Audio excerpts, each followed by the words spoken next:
بسم الله الرحمن الرحيم الحمد لله والصلاة والسلام على رسول الله وعلى آله وأصحابه ومن والاه أما بعد السلام عليكم ورحمة الله وبركاته ودي أفريكا تي في ተከታታዮች እህት ወንድሞች አላህ ይጠብቃችሁ በያላችሁበት ፕሮግራማችን ዛሬም ይቀጥላል እንደተለመደው በአባወራ ዙሪያ እያወራን ነው አባወራ የቤቱ መሪ ኃላፊ ነውና ኃላፊነቱን ለመዋጣት ስተቶችን ይረም ያስተካክል ይሄ ማለት ብዙ ጊዜ በተደጋጋሚ ፕሮግራሞች ላይ እንዳየነው ጭራሽ ፍጹም ነው መሳሳት የለበትም ይያልን አይደለም ይሄንንም ክፍተት ተጠቅመን ሴቶች በወንዶች ላይ እንዳንሰለጥ አደራላለሁ ይሄን ብለዋል ሼክ ዑመርና ተሳስተሃል አንተ እንዲነህ እንድትሉ አይደለም ስተትን ለፉ አንተም ደግሞ ስተትን አስተካክል ለማለት ያክል ነው የዛሬው ስተት ብለን የምንቆጥረው እንደ ኪታብ ትልቅ ስተት የሚያደርገው ምንድነው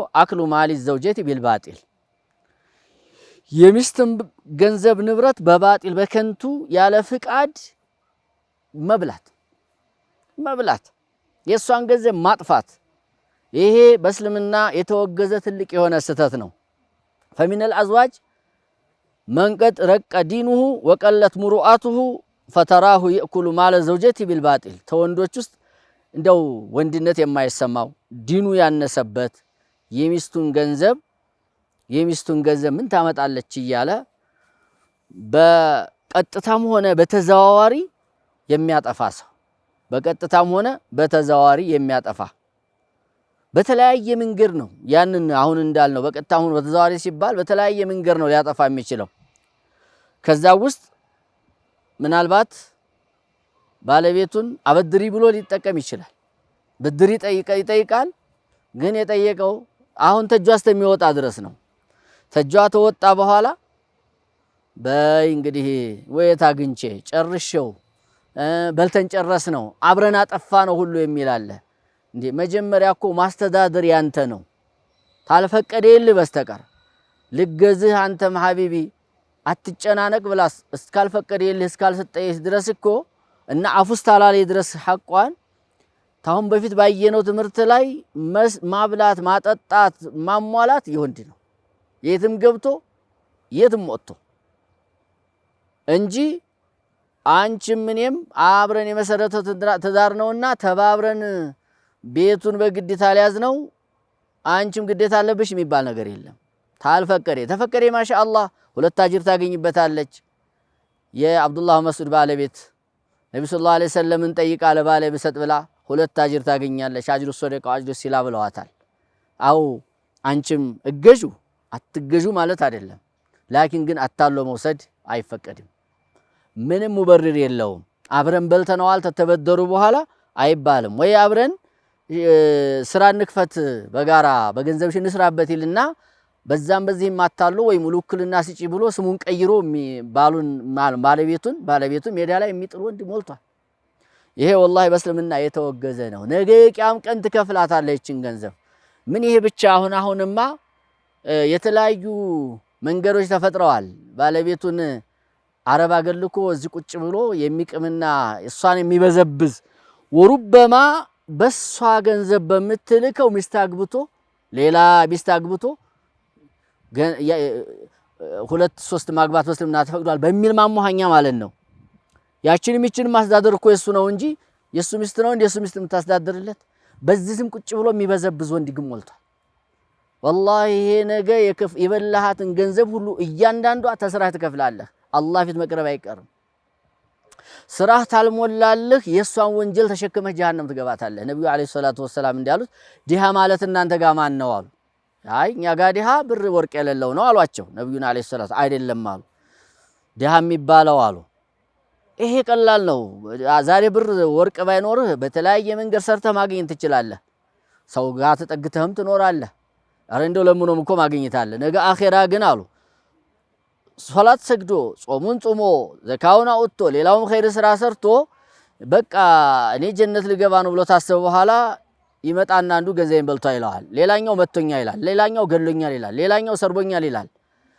እየተነሳ ተመልካም ስራው ይከፍላል ለሁሉም ይከፍላል ተከፈለለት እንኳን ሰይት አልከፈለለት ግን ወይ ጭራሽ ኸይር ስራም ላይ ኖረው ይችላል እንጂ የዛን የተበደለውን ሰው ወንጀል እሱ ላይ ተጥሎ ሱመ ጡሪሐ ፊናር እሳት ላይ ይጣላል ብለዋል ነብዩ አለይሂ ሰላቱ ወሰላም። እና ዛሬ ወዳኛለች ብለህ አፉ ሳትል ምን ታመጣለች? ብትናገረኝ እፈታታለሁ፣ ይሄን ትፈራለኝና አትናገረኝም እያልክ የባለቤትህን ገንዘብ መብላት ወላሂ አኺራ የሚያጠፋ ነገር ነው። ደካማ ናት። ነብዩ አለይሂ ሰላቱ ወሰላም በዚህ ላይ አደራ ብለውናል። ኢኒ ኡሐርጁ ሐቅ الضعيفين የሁለት ደካሞችን ሐቅ እኔ አደራ ላለሁኝ። ወንጀሉን አጠፋው ሰው ላይ ነው የምጥለው አሉ። ማንና ማን እንደሆኑ ታውቃላችሁ? የቲምና ሴት ነው ያሉት ነብዩ ሰለላሁ ዐለይሂ ወሰለም። የቲም ወላጅ አልባ የሆነ ልጅ አባቱ የሚከራከርለት ዋቢ ሆዶበታልና ማንም ሰው ማን ይናገረኛል በሚል ሊያሞኘው ይችላል። ነገ አላህ ዘንድ ወንጀሉን ይሸከማል። እነለዚነ የእኩሉነ አምዋለ ልየታማ ዙልመን ኢነማ የእኩሉነ ፊ ቡጡኒሂም ናራ ወሰየስለውነ ሰዒራ ይላል ቁርአን ላይ ሱረቱ ኒሳ ላይ ማለት ነው። የየቲሞችን ገንዘብ የሚበሉ በዙልም ይላል እሳት ነው የሚበሉት ይላል። ነገ የምትንቀለቀሉ እሳት ውስጥ ይገባሉ ይላል። ልክ በዚሁ ተመሳሳይ ነብዩ አለይሂ ሰላቱ ወሰላም የተበደለች የሴትም ቢሆን ሐቅ የዝኑ ያህል ነው የሚሉታ። የሷን ገንዘብ በላህ ማለት በዚሁ አለል ቂያሲ ቢዛሊክ እሳት ነው እየበላህ ያለኸው፣ ነገ ጀሃነም ነው የምትገባው። ስለዚህ የሚስትህን ገንዘብ ታትፈቅድልህ ያለሷ ፍቃድ መንካት አይቻልም። ሐታ መህሯን እንኳን ቢሆን ስታገባት የገባህለት ማስፈርት የገባህላት ሸርጥ ካለ ማለት የገባህላት ቃል ኪዳን ታለ ወርቅ አረግልሻለሁ ትላት ትችላለህ፣ አለብስሻለሁ ትላት ትችላለህ። ሳገኝ አሁን የለኝምና ነው ወይ ከወር በኋላ ትላት ትችላለህ፣ እጅ እስከምታረግ ድረስ ማለት ነው። ሌሎችንም ቃል ልትገባ ትችላለህ። በዋነኛነት ደረጃ ደግሞ መህሯ በቃ ስታገባት ኒካሁ ሲታሰር 5000 1000 ሊሆን ይችላል፣ 10000 100000 ሊሆን ይችላል። መጀመሪያ መደራደር ነው። ከተደራደርክ ከገባህ ግን ተተማመንክና ኒካህ ታሰረ በኋላ አይበስቶብኛል አሁን የለኝም አይቻልም። መቆየት ሊቻል ይችላል፣ ግን በዛው የታባትሽንስ አልሰጥም ብለህ ብታግዳት ነገ አላህ ፊት ትከፍላለህ። ተፈቀደ ይል ግን ችግር የለም። ፈኢን ጢብነ ለኩም አን ሸይእ ሚንሁ ነፍሰን ፈኩሉሁ ሃኒአን መሪአ ይላል ቁርአን። ተፈቀደችላችሁ ተገድዳ ሳይሆን ወዳ አፉ ብዬልሃለሁ ወይ ግማሹን ታለችህ አጌጥሻለሁ ያልካትን በቃ አሁን ዙርፎ በስተውብሃልና ሐቢቢ ይቅር ብያለሁ ታለችህ ያኔ ብትበላ ተራሷ ገንዘብን ብትሰጥህ ብትበላ ችግር የለም። አላህ ሱብሓነሁ ወተዓላ ፈኩሉሁ ሃኒአን መሪአ ነው ያለው። የተፈቀደ ነው የገዛ ሐቋን ነው ላንተ የፈቀደችልህና ስለዚህ ባል ሆንክ ሆይ አደራ ሚስትህ ገንዘብ ላይ የኔ መስሎህ ዝም ብለህ እንዳታጠፋባት አስፈቅደህ ከሷ ጋራ ተመካክረህ መሆን አለበት። መንገዱ ጊዜው ተመቸኝ ብለህ እሷን ለማሞኘት እኔ ጥበቡ አለኝ እውቀቱ አለኝ ብለህ የሷን ገንዘብ በተለያየ መልኩ አጭበርብረህ የምታነሳባትና የምትወስድባት ከሆነ አይፈቀድም ሙሉ በሙሉ። ነገ ቂያም ቀን ቅድም እንዳልነው ትከፍላለህ፣ የማይቀርልህ የሆነ ጉዳይ ነው። ቀለብ እዚሁ ጋር በጣም ጠበቅ አድርጌ ማውራት እንፈልገው በዚህ ስም ነውና ብዙ ደግሞ እየተታለለ ያለው ቅድም እንዳልነው አብረን ጨረስ ነው ቤት በላው እየተባለ የሷን ገንዘብ አጥፍቷል መልስ የሚለው ይሄ ስለሆነ ቀለብ አንተ ላይ ነው። በቃ አሟልተህ ያዝ።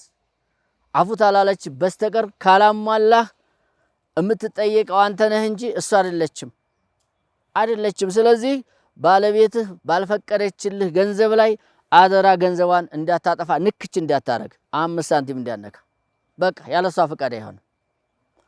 አሁን ያለው ግን ተጨባጭ እንዲህ ያሉ ነገሮች ሲጠፉ እናያለንና እኔ በዚህ ላይ አያይዤ ባልም ብቻ ሳይሆን ወንድሞችም ሆነ ሌሎችም በዛ ዙሪያ እሷን በሚቀርቡ ሰዎች ዙሪያ የሷን ገንዘብ አረብ ሀገር ልኮ በተለይ እኔ ቤት ሰራልሻለሁ እያለ ቤቱን ሳይሰራ የሚበላ ሱብሃንአላህ ብዙ አጋጥሞናል። ወይ ተሰራ በኋላ በሱ ስም አድርጎ የመጣ ጊዜ አላቅልሽም የሚል እንዲህ አይነት ዙልሞች እንሰማለን። ነብዩ ሰለላሁ ዐለይሂ ወሰለም ደካማ ናት ተየቲም ጋር አብረው ቆጥረዋታል። ስለዚህ የሷን ሐቅ መብላት ነገ ያስከፍላል። በዚህ ዙሪያ ያላችሁም ተጠንቀቁ ነው የምለው። አደራ አባቴ፣ ወንድሜ፣ ጓደኛዬ ወይ ባሌ አምንሻለሁ ብላ ጓደኛዋም ሰታ ከሆነ አንዷን ገንዘብ ብትጠፋባት ነገ አላህ ፊት ታስጠይቃለች ታስከፍላለችና ጥንቃቄ ይደረግ። ይሄስ ትልቅ ስህተት ነው የሚል ነው። አዛው ቢላሂ ተውፊቅ ወአኺሩ ዳዕዋና አልሐምዱሊላሂ ረቢል ዓለሚን ወሰለላሁ ዐለ ወሰለም ወባረከ ዐላ ነቢይና ሙሐመድን ወአሊሂ ወሰሐቢሂ አጅመዒን ወሰላሙ ዐለይኩም ወረሕመቱላሂ ወበረካቱሁ።